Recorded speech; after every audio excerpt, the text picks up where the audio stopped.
buscando yo su luz, siempre en sus promesas confiaré. Grandes, grandes, fieles son, grandes, grandes, fieles son las promesas que el Señor Jesús ha dado. Grandes, grandes, fieles son, grandes, grandes, fieles son. En ellas para siempre confiaré.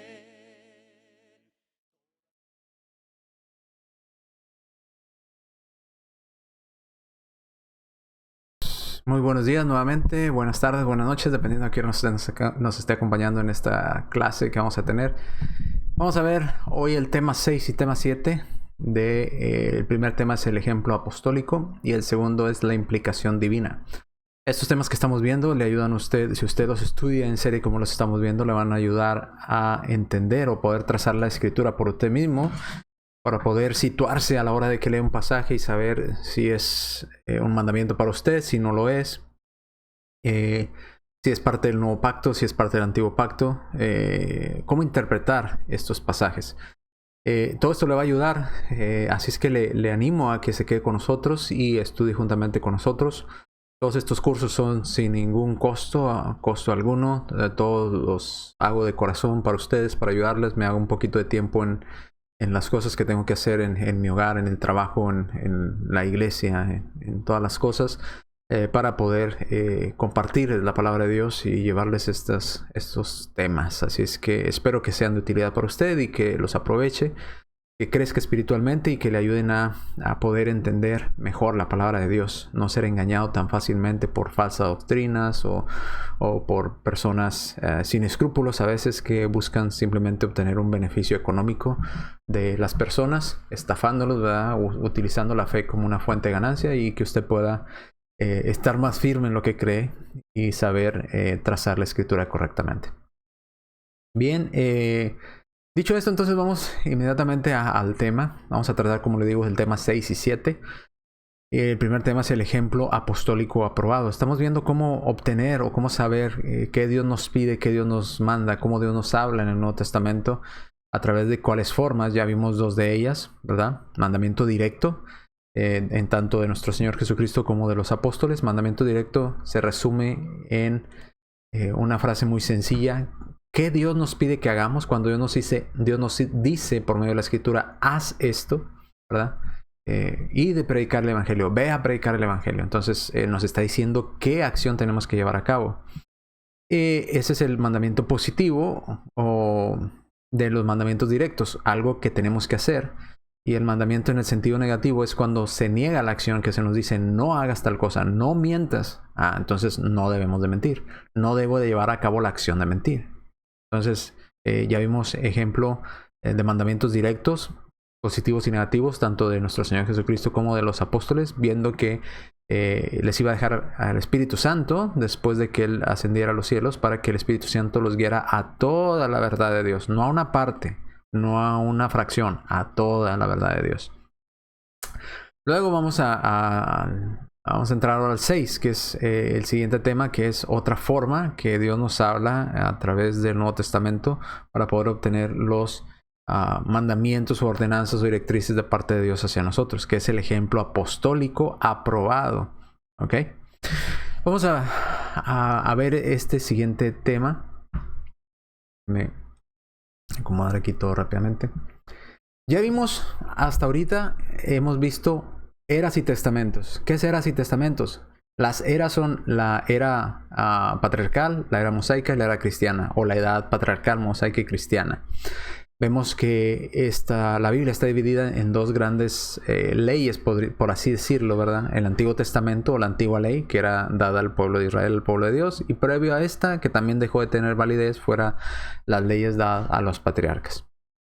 Luego tenemos el Nuevo Testamento, que es la ley de Dios para nosotros, para los gentiles, para los judíos, para todos los que obedezcan el Evangelio. Entonces vemos todos los detalles en cuanto a estas cosas, de qué pasa si cumplimos parte de la antigua, parte de la nueva ley, parte del Antiguo Testamento, parte del Nuevo.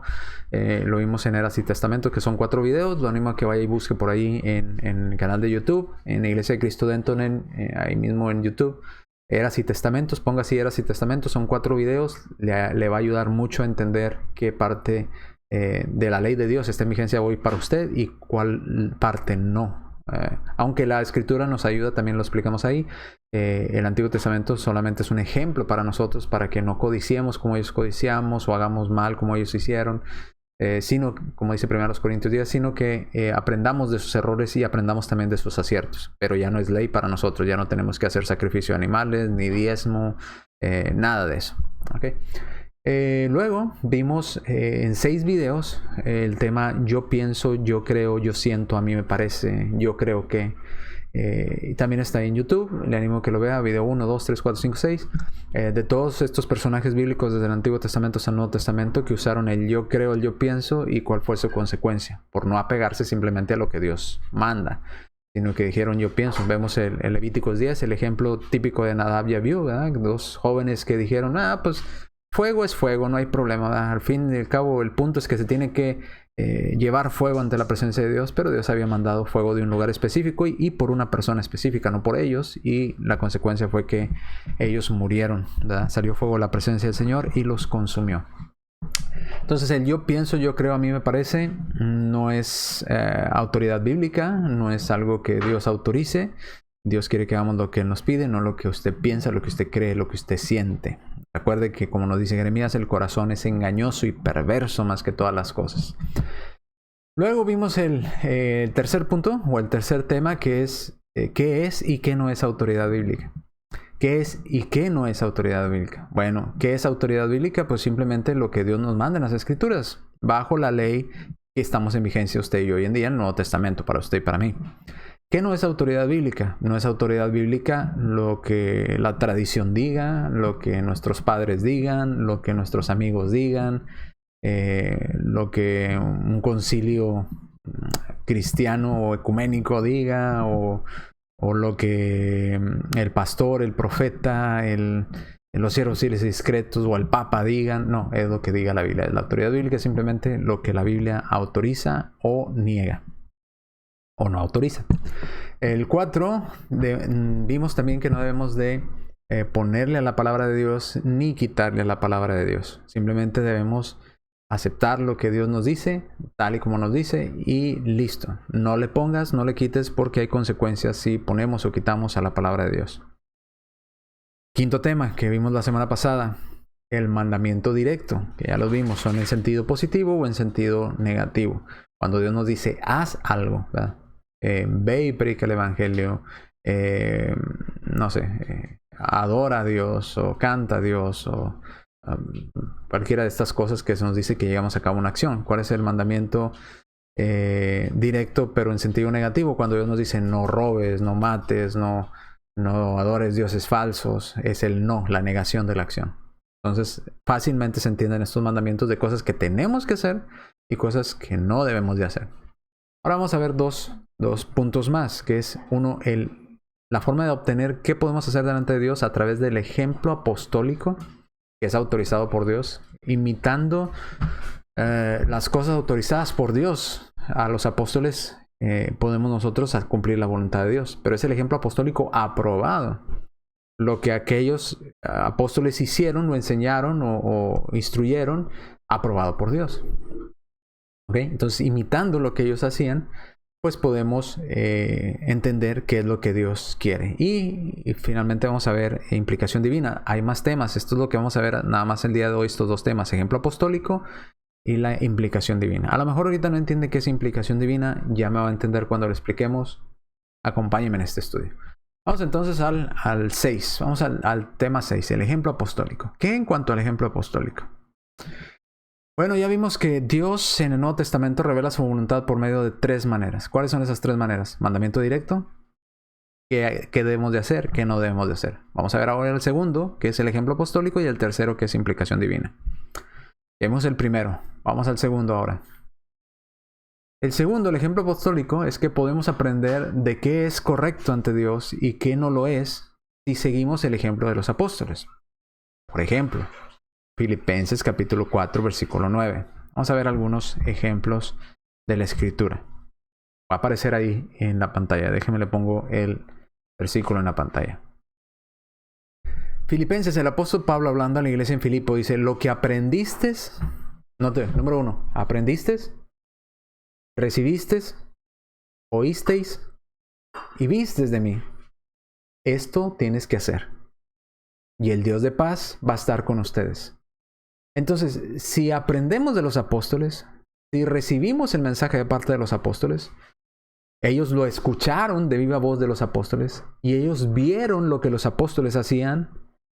Entonces dice el apóstol Pablo, hagan esto y Dios, el Dios de paz, va a estar con ustedes. Entonces, una manera de aprender qué debemos y qué no debemos de hacer de acuerdo a la voluntad de Dios o para agradar a Dios es a través del ejemplo apostólico. Así como los apóstoles enseñaban, nos daban el mensaje, ellos los oían, ellos miraban lo que los apóstoles hacían, entonces tenían que imitar lo que el apóstol hacía, hablaba o recibía o aprendía de él para que Dios estuviera con ellos. Entonces, el mismo apóstol Pablo nos está diciendo que el ejemplo apostólico es una forma de aprender de lo que Dios quiere que hagamos o que no quiere que hagamos. Entonces, viendo a los apóstoles, viendo el ejemplo de lo que los apóstoles hacían, podemos estar en paz con Dios o podemos el Dios de paz estar con nosotros. ¿Okay? Entonces, aprendisteis, recibisteis, oísteis y visteis de mí, en mí.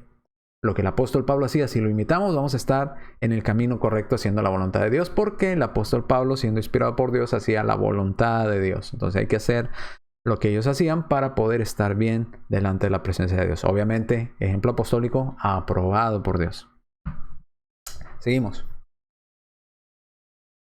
Los hermanos podían cumplir con la voluntad de Dios, oyendo, como ya lo leímos, oyendo, viendo, aprendiendo de los apóstoles. Al imitar a los apóstoles, el Dios de paz estaría con ellos. Esto lo entendemos. Y nos da otro ejemplo también el apóstol Pablo en 1 Corintios 4:6. Él mismo lo ponía en ejemplo.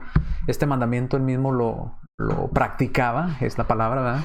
Y al practicarlo, con su práctica y su manera de vivirlo, le mostraba a los hermanos cómo ellos debían de llevarlo a cabo y cómo ellos debían de hacerlo.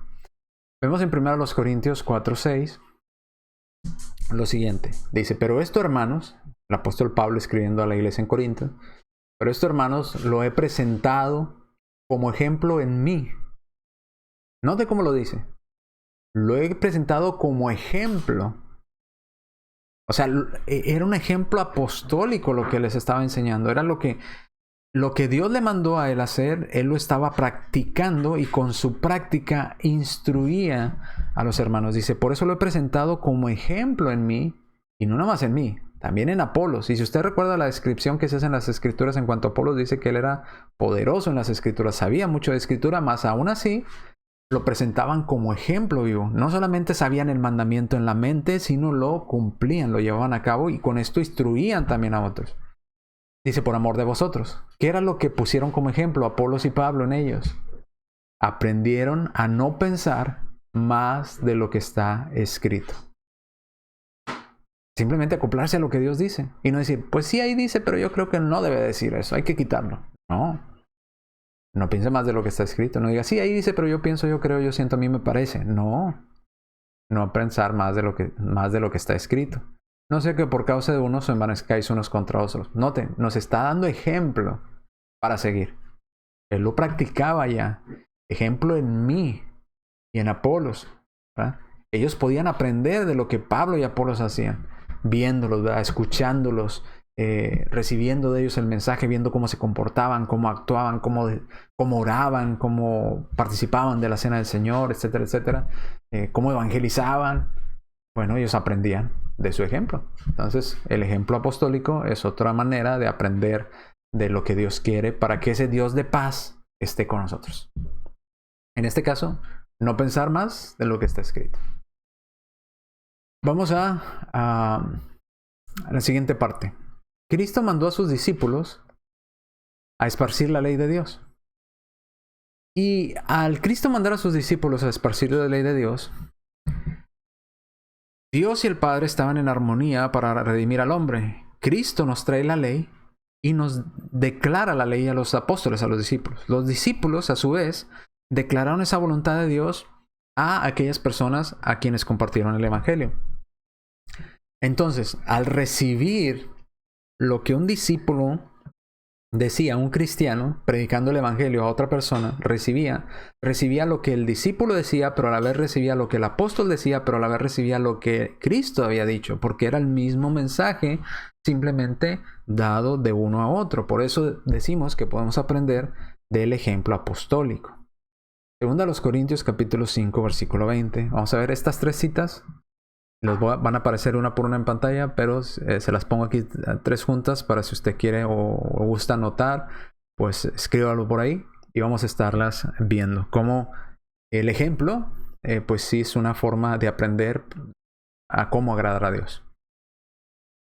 Seguimos. Aquí está la primera cita, 2 Corintios 5:20. Así que somos embajadores en nombre de Cristo, como si Dios rogase por medio de nosotros. ¿Quién está hablando? El apóstol Pablo a la iglesia en Corinto.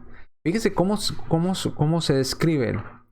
Somos, ¿verdad?, nosotros los cristianos, los apóstoles en este caso, somos embajadores en el nombre de Cristo. Vamos con la autoridad de Cristo a hacer lo que tenemos que hacer. Dice, como si Dios rogase por medio de nosotros. O rogamos en nombre de Dios, en nombre de Cristo, perdón, reconciliados con Dios. Entonces, cuando el apóstol da el mensaje, reconcíliense con Dios, era como si Cristo lo estuviera diciendo, porque ese mensaje de irle a predicar el evangelio a esas personas había sido dado por Cristo a los apóstoles.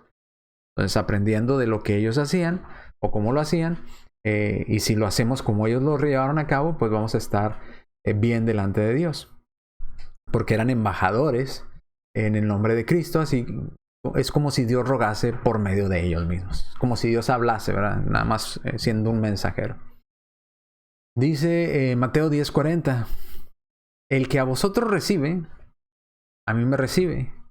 Y el que me recibe a mí, recibe al que me envió.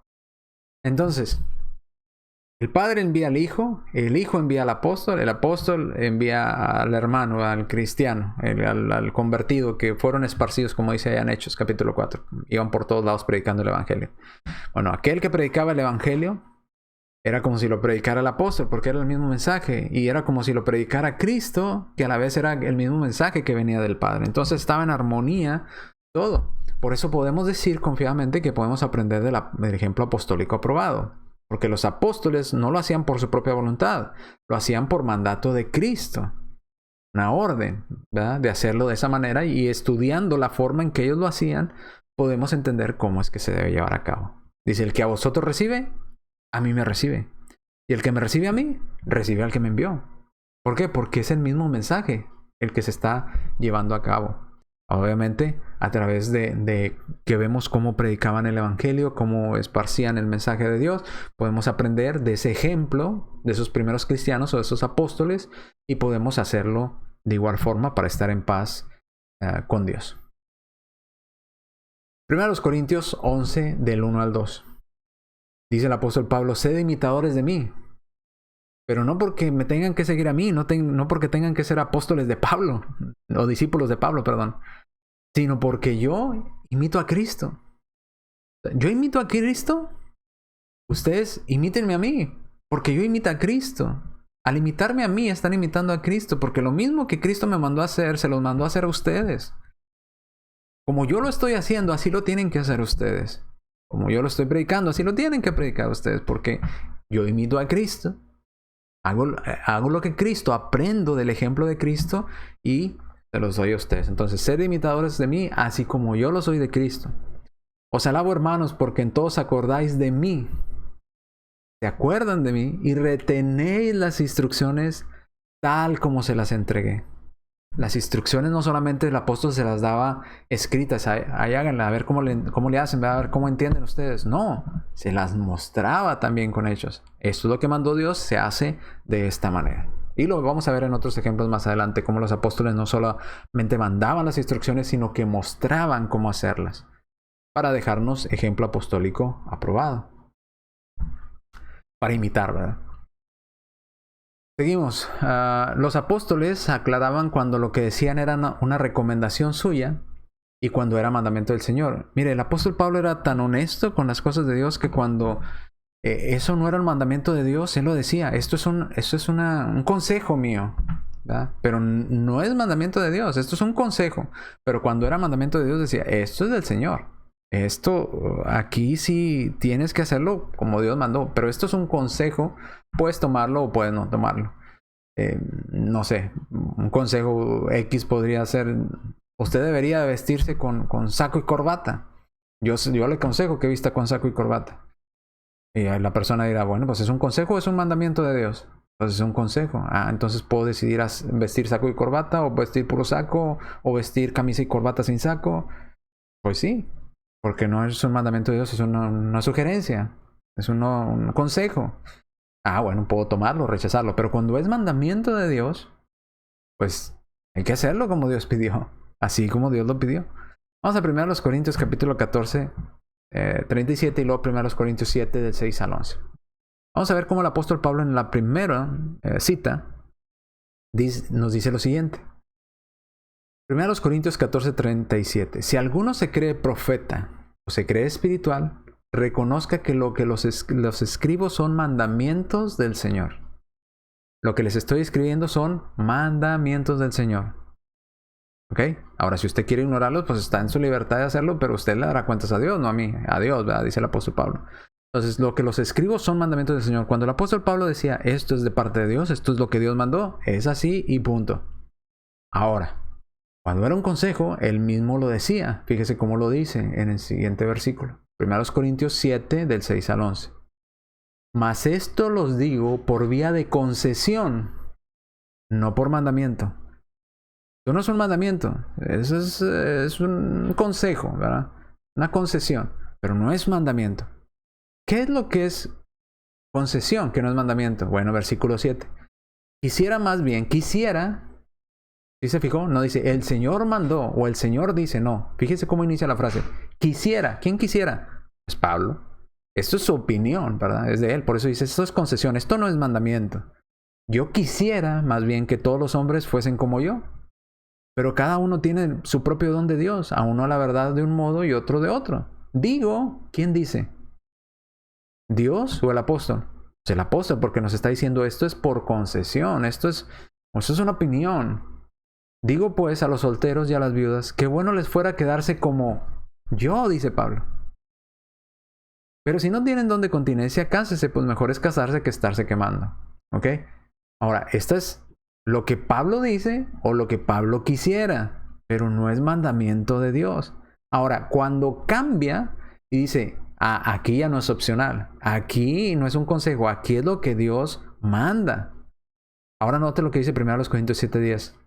Pero a los que están unidos en matrimonio, mando, no yo, no es mi opinión, no es lo que yo digo, sino lo que dice el Señor, que la mujer no se separe del marido. No si quiere o no quiere, que no se separe del marido, punto. Versículo 11. Y si se va a separar, dice el Señor, no yo, no es lo que yo quisiera, no es lo que yo digo, dice, quédese sin casar. O, la otra opción, o reconcíliese con su marido.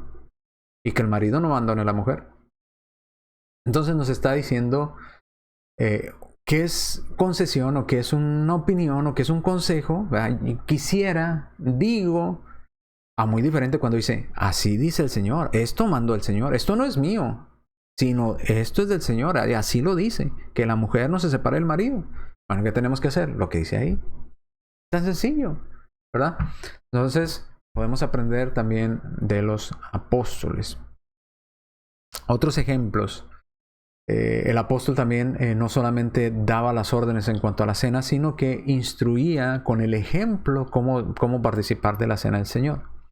Dice en la carta a los Corintios, hablando de la cena del Señor, dice 1 Corintios 11, 23 al 29, porque yo recibí del Señor, ¿de quién lo recibió Pablo? Del Señor Jesucristo, lo que también les voy a enseñar. Que el Señor Jesús, la noche que fue entregado, tomó pan, y habiendo dado gracias, lo partió y dijo, tomad, comed, este es mi cuerpo que por vosotros es partido, hacer esto en memoria de mí. ¿Verdad? Entonces, yo recibí del Señor lo que les voy a enseñar. No solamente se los voy a decir cómo hacerlo, sino se los voy a mostrar cómo hacerlo. ¿Ok?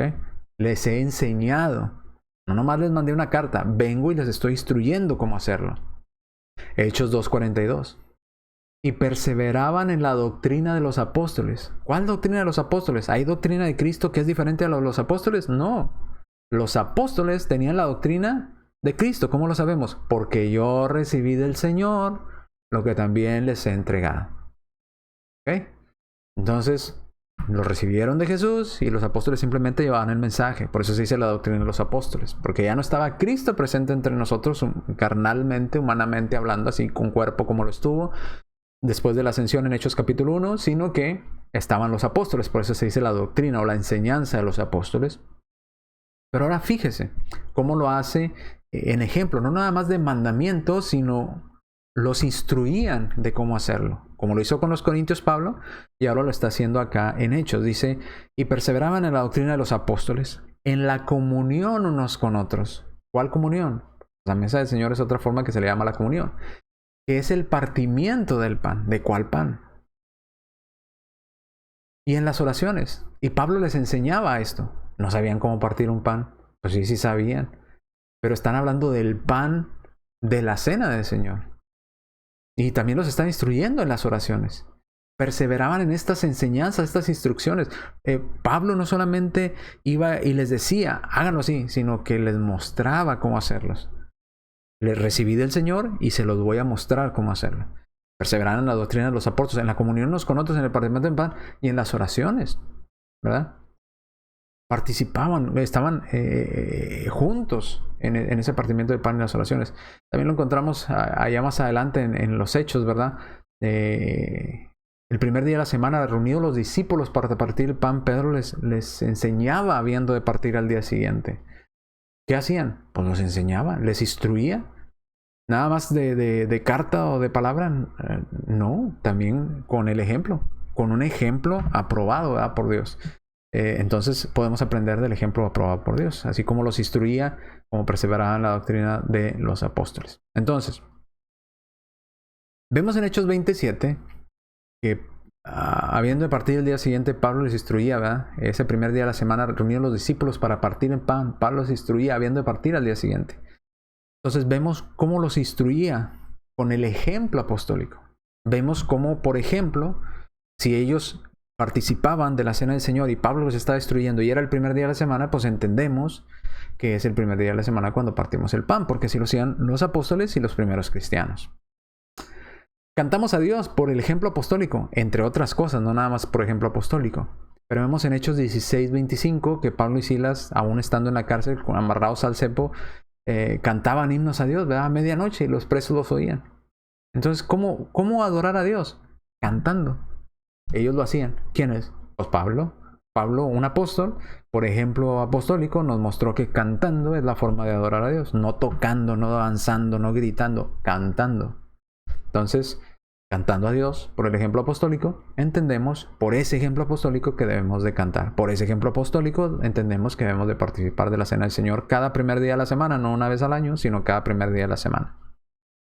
Luego, Hechos 18:8 y Hechos 2:38 encontramos, entre muchas otras citas, de ejemplos apostólicos. En Hechos 2:38 el apóstol Pedro diciéndoles qué deberían de hacer para poder ser salvos. Y en Hechos 18:8 vemos cómo se bautizaban, y en Hechos 2:38 también.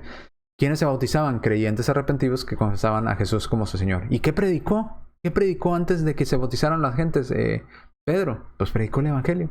Muerte, sepultura y resurrección de Cristo. Es lo que predicó Pedro. Entonces, por medio de ese ejemplo, de lo que ellos hicieron, entendemos que debemos de predicar. ¿Qué es el Evangelio? Pues muerte, sepultura y resurrección de Cristo. ¿Y cómo se cumple ese evangelio? ¿Cómo se obedece ese evangelio? A través del bautismo. Hechos 2:38, Hechos 18:8, Romanos capítulo 6, versículos de 3 al 6, ¿verdad? Somos sepultados con Cristo para muerte en el bautismo y resucitados con Él. Por ejemplo, por el ejemplo que estamos viendo en las Escrituras. ¿Ok? Entonces, tenemos la cena del Señor, el canto, entre muchas otras cosas, el bautismo, cómo bautizar, que se predicó. Lo entendemos por el ejemplo que nos dejaron ellos de cómo ellos cumplían los mandamientos de Dios. Entonces, si cumplimos con esos mandamientos e imitamos esas cosas aprobadas por Dios, pues vamos a estar bien delante de Dios. Bien, vamos al tema 7. Implicación divina. Entonces, ejemplo apostólico, pues es nada más imitar lo que los apóstoles instruían lo hacían con su mismo ejemplo, ¿verdad? Ellos lo hacían, nos dejaron ejemplo para cómo hacerlo. Vamos a la implicación divina, que también se llama inferencia necesaria. Dios implica, el hombre infiere. ¿Qué quiere decir esto? Bueno, ya vimos dos de las tres cosas. Dios revela su voluntad por medio de mandamiento directo. Haz esto o no hagas esto. Número 2, por ejemplo apostólico, lo que los apóstoles hacían. Ellos lo hacían y nos dejaban el ejemplo para poder imitarlos, ¿verdad? Y vamos a ver la tercera forma, que es por implicación divina. ¿Qué es implicación divina? Vamos allá. Implicar viene del latín implicatum, in, que quiere decir estar en. Oplicatum, doblar, es derivar una cosa de otra. En otras palabras, implicar es esto por esta razón. Sucede esto por esto. Implica, ¿verdad? La razón por la cual ocurre algo es por esto que pasó previamente. Entonces es derivar una cosa de otra. Inferir, pues es deducir algo o sacar una conclusión, ¿verdad? Llegar a una conclusión. Si sucedió esto y pasó esto, pues entonces fue esto lo que estaba sucediendo. Entonces, derivar una cosa de otra es implicar. Inferir es cuando ya sacamos nosotros la deducción. Ok, entonces lo que está diciendo aquí es esto, nuestra conclusión, ¿verdad? Bien, vamos entonces a implicación divina o inferencia necesaria. En esta parte, Dios no declara literalmente no hagas tal cosa o haz tal cosa. No. Pero por lógica o por inferencia, ¿verdad? Entendemos que Dios está implicando algo, que Dios nos quiere decir algo y nosotros inferimos qué es lo que Dios nos quiso decir. Se entiende que, en otras palabras, cuando usamos esta inferencia o esta lógica, si usted lo quiere entender así, o este razonamiento, podemos decir, ok, si hago esto, Dios me está diciendo por implicación que si yo lo hago, viene este castigo, y si yo no lo hago, viene una recompensa. Aunque no dice castigo y recompensa, pero lo entiendo, porque lo está implicando en el texto, y yo estoy infiriendo. A lo mejor no me entiende. Mire, le voy a mostrar con un ejemplo y creo que le va a quedar más claro todavía. A lo mejor ahorita usted está de, ¿qué está hablando? ¿Qué es eso? Bueno, vamos para allá. 1 Corintios 6, del 9 al 10. Primer cita. ¿No sabéis que los injustos no heredarán el reino de Dios? No te equivoques, o no erréis, ni los fornicarios, ni los idólatras, ni los adúlteros, ni los afeminados, ni los que se echan con varones, ni los ladrones, ni los avaros, ni los borrachos, ni los maldicientes, ni los estafadores heredarán el reino de Dios. Dígame, ¿ahí está hablando por mandamiento directo? O sea, ¿nos está diciendo no hagas esto o sí haz esto? No. No nos dice no hagas esto. Por ejemplo, ni los afeminados. ¿Ni los afeminados qué? Ni los ladrones. ¿Robo o no robo? O sea, ¿sí puedo robar o no puedo robar? Dice ni los ladrones. ¿Qué quiso decir eso? ¿Sí puedo robar o no puedo robar? No, pero se infiere que si usted roba, entonces usted no va a heredar el reino de Dios. ¿Entiende? Esa es una inferencia. Dios implica algo. Dios implica que si tú eres un ladrón o si tú eres un afeminado, o si tú eres un borracho, o si tú eres un maldiciente, nos está diciendo que los que practican esas cosas no van a heredar el reino de Dios. Entonces, si yo practico esas cosas, yo infiero y entiendo que si yo practico esas cosas, no voy a ir al reino de Dios. Pero si yo quiero ir al reino de Dios, entonces no tengo que practicar esas cosas. ¿Me explico? Esa es la inferencia. Entonces, ¿quiero ir al cielo? No debo de practicar ninguna de esas cosas. ¿No quiero ir al cielo? Pues practica una o muchas, las que quieras de esas cosas, y no vas a heredar el reino de Dios. ¿Quieres ir al reino de Dios? No lo practiques. Eso es inferencia. Estamos infiriendo, estamos entendiendo lo que Dios nos quiso decir. No, otra vez, ¿o no sabéis que los injustos no heredarán el reino de Dios? Si tú eres injusto, entonces ¿qué? Pues no vas a heredar el reino de Dios. ¿Se entiende? Aunque no te dice, no seas injusto, o sí sé injusto. No, dice, ¿no sabéis que los injustos no heredarán el reino de Dios? Se infiere. Se entiende, se sobreentiende que si tú eres injusto, no vas a heredar el reino de Dios. Y se entiende también que si tú eres justo, pues entonces sí vas a heredar el reino de Dios. Aunque no lo dice así con esas palabras, pero se está infiriendo. ¿Ah? Se está entendiendo que si eres injusto, no heredas el reino de Dios. Entonces, si soy justo, pues sí heredo el reino de Dios. Obviamente. Es razonamiento sencillo, lógico. No te equivoques, ni los fornicarios, ni los idólatras, ni los adúlteros, ni los afeminados, ni los que se echan con varones, ni los ladrones, ni los avaros, ni los borrachos, ni los maldicientes, ni los estafadores heredarán el reino de Dios. Entonces, si yo quiero heredar el reino de Dios, necesito no hacer ninguna de esas cosas. Aunque no dice, no hagan ninguna de estas cosas. Pero se está entendiendo. Lo entiendo lo que me quiere decir. Ahora, si yo no quiero ir al reino de Dios, pues practicar esas cosas. Si quiero ir al reino de Dios, no necesito practicar esas cosas. Eso es inferencia. Entender lo que Dios nos quiso decir ahí. Ahí no nos dice si hagas o no hagas. Ahí no nos dice lo que hizo un apóstol. O esto lo puso, por ejemplo, el apóstol que no robó. No. Pero se infiere que si practicamos esas cosas, hay una consecuencia o una recompensa o una consecuencia, dependiendo de lo que hagamos, si lo hacemos o no lo hacemos. Y no nos lo dicen tantas y cuantas palabras, simplemente se infiere. Si eres injusto, no vas al reino de Dios. Si eres justo, entonces sí vas al reino de Dios. Sencillo, no es tan complicado. Ahora, otro pasaje más. Vamos a practicar con otro pasaje. Y manifiestas son las obras de la carne, que son adulterio, fornicación, inmundicia, lascivia, idolatría, hechicería, enemistades, pleitos, celos, iras, contiendas, disensiones, herejías, envidias, homicidios, borracheras, orgías y cosas semejantes a estas, acerca de las cuales os amonesto. Y como ya los he dicho antes, que los que practican tales cosas no heredarán el reino de Dios. Ahora, ahí no nos dice no practiques estas cosas o sí practica estas cosas. Pero sí nos dice, y por inferencia lo entendemos, que si usted y yo practicamos cualquiera de estas cosas, no heredaremos el reino de Dios. Y lo inferimos y lo entendemos que si no practicamos estas cosas que se dice previamente, si no lo hacemos, sí heredaremos el reino de Dios. Eso es inferencia.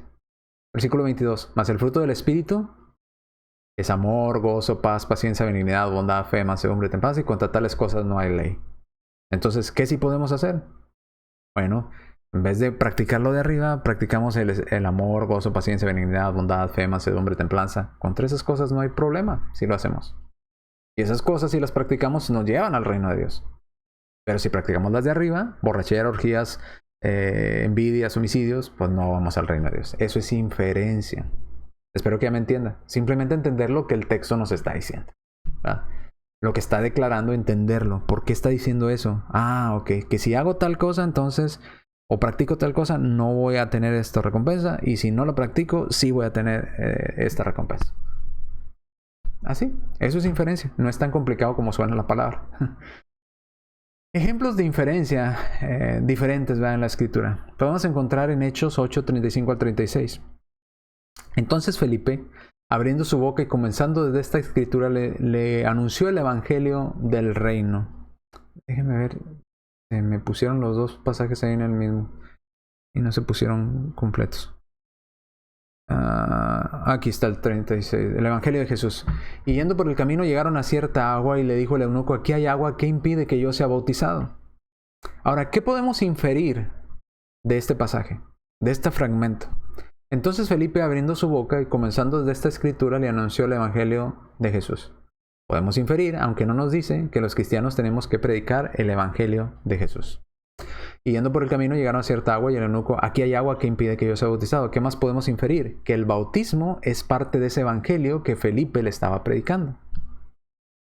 Que el evangelio está incluido, el bautismo está incluido en ese evangelio que Felipe le predicó. ¿Cómo lo sabemos? Porque aunque no se nos dice, y Felipe le dijo, tienes que ser bautizado para el perdón de tus pecados, no lo dice el texto literalmente, pero inferimos por la respuesta o la pregunta que hace el eunuco, que le dice: aquí hay agua, ¿qué impide que yo sea bautizado? ¿De dónde sacó el etíope eunuco eso? Si no nos dice en el texto que Felipe le haya dicho que se necesitaba bautizar en mucha agua o ser bautizado para el perdón de sus pecados, ¿dónde lo dice? Pues no lo dice. Pero se infiere. ¿Cómo supo entonces el eunuco que tenía que ser bautizado para el perdón de sus pecados? Porque va se infiere que el bautismo es parte de ese evangelio que le estaba predicando Felipe. Porque note lo que dice. Felipe, abriendo su boca y comenzando desde esta escritura, le anunció el evangelio de Jesús. ¿De qué le estaba hablando Felipe? Del evangelio de Jesús. Y en base a eso que Felipe le estaba diciendo del evangelio de Jesús, el eunuco llega a nacer agua y le dice, aquí hay agua que impide que yo sea bautizado.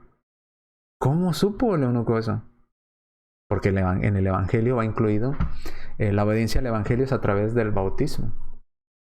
Implica que es bautizado. Entonces inferimos que el bautismo es parte del evangelio y que se necesita ser bautizado en agua para poder recibir el perdón de pecados. Porque dice, aquí hay agua, llegaron a cierta agua. Aquí hay agua que impide que yo sea bautizado.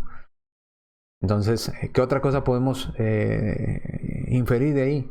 Que la confesión de fe también es necesaria. Y si no confesamos a Jesús como nuestro Señor y Salvador, no podemos ser bautizados. Porque pregunta el eunuco, ¿qué impide que yo sea bautizado? ¿Qué más me estorba para no tener un bautismo correcto? Y Felipe le dijo, si crees de todo corazón, bien puedes. Y el eunuco dijo, creo que Jesucristo es el Hijo de Dios. Entonces le bautizó. Entonces inferimos que también tanto el evangelio, en el evangelio va incluido el bautismo, como el confesar es necesario también para poder, pues es un impedimento que si no confesamos no vamos a tener un bautismo correcto. Entonces inferimos que el bautismo es parte del evangelio. Marcos 12, 26 al 27. Pero respecto de que los muertos resucitan, ¿no habéis leído en el libro de Moisés cómo le habló Dios en la zarza, diciendo, yo soy el Dios de Abraham, el Dios de Isaac, el Dios de Jacob? Dios no es Dios de muertos, sino de vivos.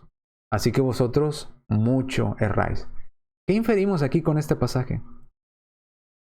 Está prácticamente literal, ¿verdad? Pero se infiere. Dice, Dios no es Dios de muertos. Aunque no nos está diciendo, Abraham no está muerto, Isaac no está muerto, Isaac está vivo, Jacob está vivo. Pero se infiere porque dice, yo no soy Dios de muertos, yo soy Dios de vivos. Y si yo soy el Dios de Abraham, entonces, y no soy Dios de muertos, entonces Abraham está vivo. Y si yo soy el Dios de Isaac, y yo no soy un Dios de muertos, sino Dios de vivo, entonces Isaac está vivo. Entonces, si yo no soy un Dios de muertos, sino de vivos, y soy Dios de Jacob, entonces Jacob está vivo. Inferimos que Abraham, Isaac, Jacob están vivos. Porque Dios no es un Dios de muertos. Dice, yo soy Dios de Abraham, Dios de Isaac. No dice, fui Dios de Isaac, fui Dios de Abraham. No, soy Dios de Abraham, soy presente. Soy el Dios de Isaac, soy el Dios de Jacob. Dios no es Dios de muertos, Dios es Dios de vivos. Entonces, ¿qué inferimos? Que si Dios no es Dios de muertos, entonces Abraham, Isaac y Jacob están vivos. Ahora, no estoy hablando en plano humano, ¿verdad? Pero siguen conscientes, existiendo. No su cuerpo físico, pero siguen existiendo. Están vivos. ¿Ok? Y si no, pues entonces, ¿qué inferimos aquí? No hay otra forma de entenderlo.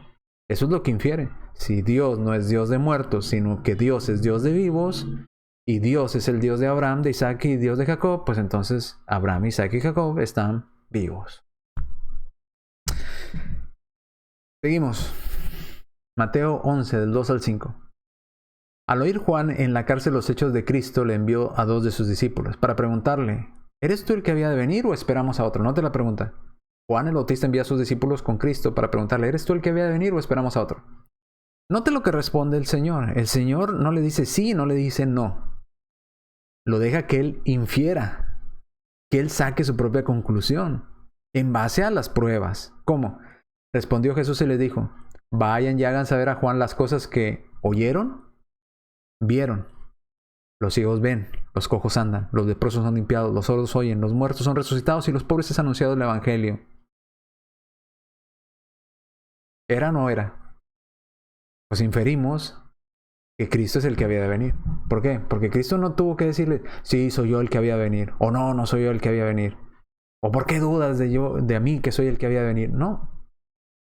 Las pruebas. ¿Cuáles son las pruebas? Miren, vayan y digan las cosas que vieron y oyeron. Miren, platíquenle a Juan cómo vieron sanar un ciego de sus ojos, a un cojo andar, a los leprosos ser limpiados, a los sordos oír, a los muertos que resucitaron. Y a los pobres que es anunciado el evangelio. Vayan y díganselo.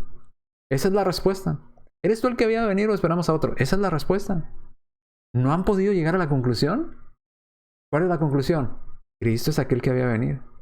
Porque estaba en las Escrituras que aquel Mesías prometido habría de hacer todas y cada una de estas cosas. Inferencia. Jesús no necesitó decir sí y no necesitó decir no.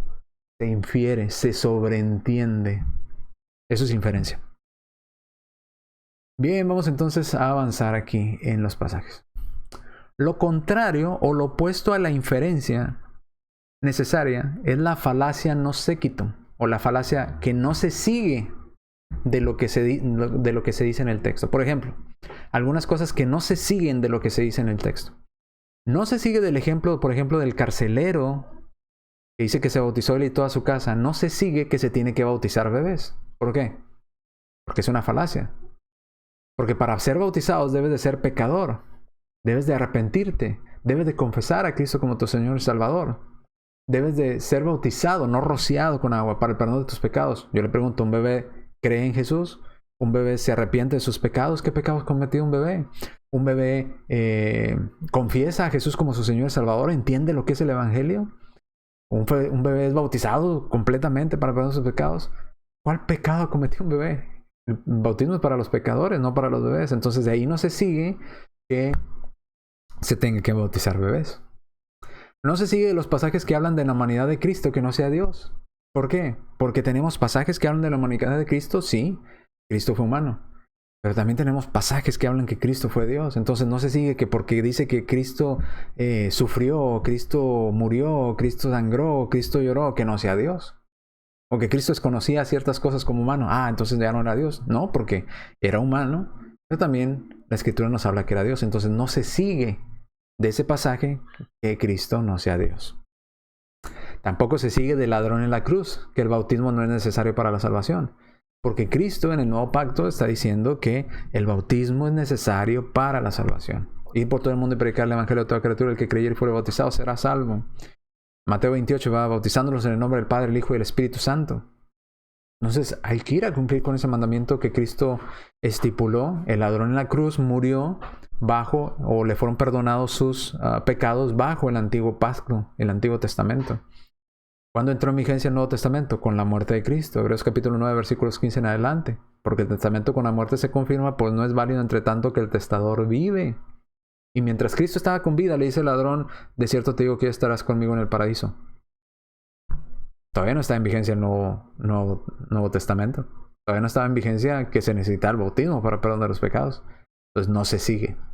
No se sigue porque el ladrón en la cruz fue salvado por Jesús. No se sigue que usted y yo podemos ser salvados sin necesidad del bautismo. Eso es falso. Entonces hay que tener cuidado con la falacia de no se sigue, ¿verdad? No se quita. Que es lo opuesto a la inferencia, como ya lo vimos. La inferencia es simplemente entender lo que el pasaje dice. Entonces, ya tenemos las tres partes. En conclusión, en esta parte del estudio, Dios revela su voluntad por mandamiento directo, por ejemplo apostólico probado, mandamiento directo, si haz o no haz. Ejemplo apostólico, lo que hacían los apóstoles. Por imitación aprendemos de ellos. Y tercero, por implicación divina. Aunque no nos dice si haz o no haz tal cosa, aunque no vemos a un apóstol haciendo o cumpliendo tal cosa, sí entendemos que si tú haces tal cosa, entonces hay una consecuencia. Y si no lo haces, entonces hay un beneficio. Lo entendemos por razonamiento, por implicación, ¿verdad? De lo que se está implicando en el pasaje. Inferimos, implicamos. Dios implica, nosotros inferimos, ¿verdad? Entonces entendemos. Quiero evitarse esas palabras nada más. Entendemos lo que dice el pasaje. Que si hacemos, hay esto. Si no hacemos, hay esto otro. Entonces entendemos qué debemos y qué no debemos de hacer. Eso es implicación divina o inferencia necesaria, como también se le llama. Necesariamente tenemos que inferir o que llegar a la conclusión de que eso está diciendo el pasaje. Entonces, tres maneras de entender la escritura en el Nuevo Testamento. Mandamiento directo, si haz, no haz. Ejemplo apostólico, si los hacían los apóstoles o los primeros cristianos, mandado por Dios, ¿verdad? Lo hacían ellos, lo practicaban en su vida. 3, implicación divina. que aunque no nos dicen no hagas o sí hagas, o no nos muestra un ejemplo de alguien haciéndolo o no haciéndolo, sí nos dice si realizas tal acción, hay esto, si no lo realizas, hay esto otro. ¿Se entiende? Eso es implicación divina. Bien, entonces hemos visto dos videos. Si no tenemos alguna de estas autorizaciones de parte de Dios, mandamiento directo, ejemplo apostólico, implicación divina, para alguna práctica, entonces no es algo que Dios autorice.